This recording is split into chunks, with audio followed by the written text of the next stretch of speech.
Hey guys, Kitchen Resell here. I got you with another Thrift with Me video. I got little Miss Jenna here. She just got a haircut the other day, so she's looking all fresh and clean. Let's cut to the thrift stores and see what I found. So at this first Goodwill, I'm looking and I see right here on, these are literally where I found them, sitting here on the couch, 4 baseball gloves. These are pretty good gloves, actually. Most of them, 3 out of the 4 are actually catcher's mitts, which also helps to increase the value. Catcher's mitts and first baseman gloves are the 2 best gloves you can find, usually speaking, based on, just random brands. Like this was a Louisville Slugger, an Easton, and I think the other one was Rawlings maybe, and the other random one that had Hayes written on it was also a Rawlings glove. But I pick up those 4 gloves for around $4 or $5 each. I'll discuss a little bit more of the value in the summary. I keep looking around the store here today. This day they had a bunch of new stuff right there. Always the new stuff is in these little things on the ends. Some days I'll go in there and there's nothing there. This day there was a decent amount. I didn't see anything worth picking up that day, but I do pick up the 4 gloves. So as you saw that footage from thrift store number 1, I found some baseball gloves slash mitts. Already sold one of them for like 50 or 60 bucks. It sold on eBay more than 90 days ago. So that's how long I've had this. But I finally got around to listen to the other ones. For some reason I had them in a different location. This is a Rawlings catcher's mitt. Once baseball, I guess it's kind of started now. But this one's listed for I think 70 or 80. I probably need to lower the price a little bit on them. And I also have this Easton catcher's mitt as well. I never listed the other one that had Hayes on it because it's my nephew's name, so I thought maybe he could use that at some point. I need to just go ahead and list it. I'd be holding on to it for a while. He's going to be 2 in May, so he's still got a ways to go before he can actually use a baseball glove, so I should just get rid of that. They'd buy him, we'll buy him a new one anyways when he gets ready to play. But yeah, these baseball gloves, already sold one, and these 2 are probably worth 70 or 80 each, so turning, I think they were $5 each if you saw that on the little yellow writing. I was able to use Magic Eraser and get that off so you don't see it on there anymore, but there was like $4.99 written on there, so turning $5 into 70 or 80 every time for all 3 of the gloves that I got, pretty good. The one that has Hayes on it is not worth as much, but it'll still sell for probably, $40, somewhere in that range. That's it for the first store. On to the next one. Here I am at the Purple Cow for my next store. Only $2.99, this little brass figure. I couldn't pass it up. It had the brand on it, which I'll discuss more in the summary. But yeah, that little brass figure, I couldn't pass it up. I also look at, I think I picked up a hat as well. I couldn't find it in my inventory, so maybe it's already sold. This little hat, it's a minor league baseball team. I'm not sure what, maybe the Red Hawks or something like that. Anytime you find minor league baseball, pick it up. Those I debated really hard on, but I probably should have picked them up and tried to sell them locally or maybe in an antique booth if I had one at that point. But yeah, I passed on those, but here's a summary of what that little brass figure's worth. This was a really cool item as well that I found at Purple Cow, which is where I found it. It's a fish, if you can see that. It's a brass fish, but I was able to identify it based on the markings on the bottom. It did have a $2.99. I was able to get most of that $2.99 off with Magic Eraser, but it says Dolby Cashier is what it looks like to me, 1980.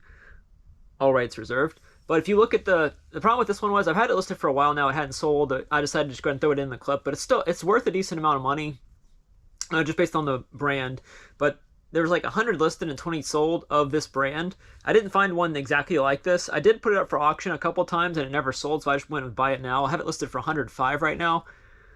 Probably need to lower it a little bit more, but yeah, if you ever see the brand Dolby Cashier, there's some that go for upwards of $200, maybe even $300 for some of them. But yeah, just look it up. Brass figures in general can do pretty well if they're vintage. Obviously this one, the only reason I got it was because it had 1980 on it.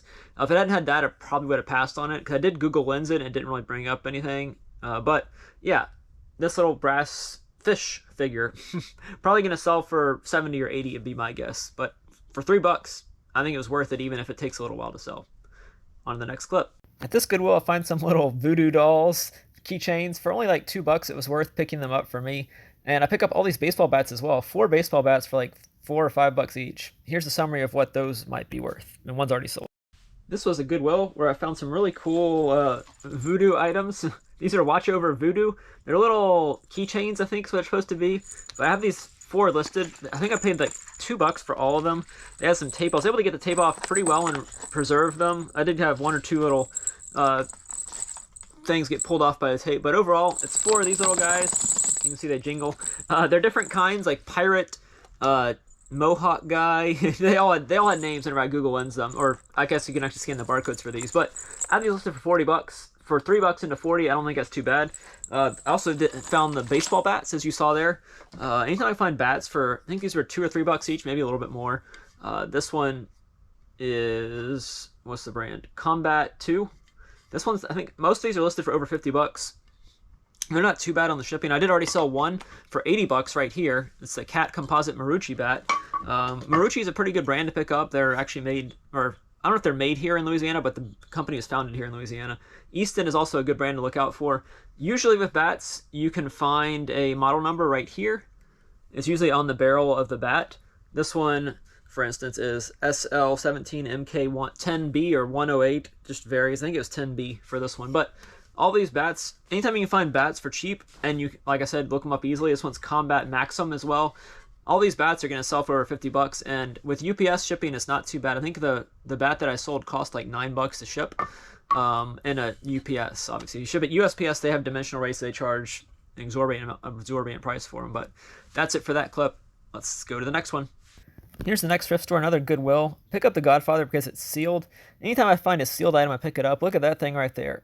What do y'all think about that? What do y'all think it is? I'm going to discuss this more in the summary, what you think it is. Let me know what you think it is, and I'll tell you in the summary what I think it is. It was only $4, so I had to pick it up because it was just so unique looking that I couldn't not pick it up. I'm going to show you all a little bit more of this store as well. This is more of the glass stuff. I generally stay away from glass. I found it in storage units. If I find it in a storage unit, I will look it up and try and sell it if it's worth it. If not, then I might have an antique booth I can use it at, hopefully coming up in the future. I'm not sure what I would actually get out of that in terms of value, but at least I wouldn't be throwing it away like I've been doing with a lot of the glass I've been getting recently. But yeah, all that stuff, that's the Christmas section. None of it's really worth anything. That's a new rack, but nothing that day. So in this clip, I find two items. The Godfather DVDs, I'm not sure if those have already sold. I couldn't find them in my sales history, so I think maybe I misplaced them somewhere. They're somewhere in this house. I'll find them eventually. The cool item that I have no idea how to value and still have never listed it yet because of that is this little bird. I guess obviously it's some kind of bird if you can see the eyes on it. To me, it looks like maybe a tape holder, but do y'all have any idea what this is?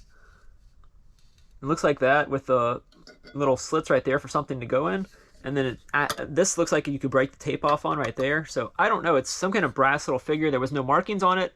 I think it was $3. I decided to buy it because of that. You can use the little back of it to lift it up. I don't know the value on it, but I couldn't pass it up. Maybe I should just auction off a vintage brass bird pencil, not pencil, tape dispenser and see if I get bids. I don't know. But yeah, that's it for that store. Anytime you can find something ornate like this, and it weighs a decent amount. I got the scale right here. It weighs 2.5 pounds. So who knows what the value is, but I couldn't pass it up. On the next one. Back at Purple Cow again, where hats are only $1. I pick up this barbed wire kind of looking hat.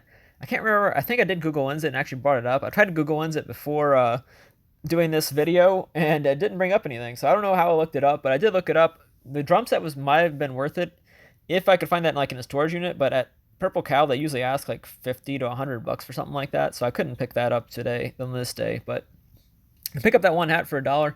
Funny enough, those plush up there are actually ones I donated, so kind of funny to see stuff I donated going out on the floor. But yeah, that's it for this part of the clip. Just one hat, nothing else on this day. I do look at this blanket right here.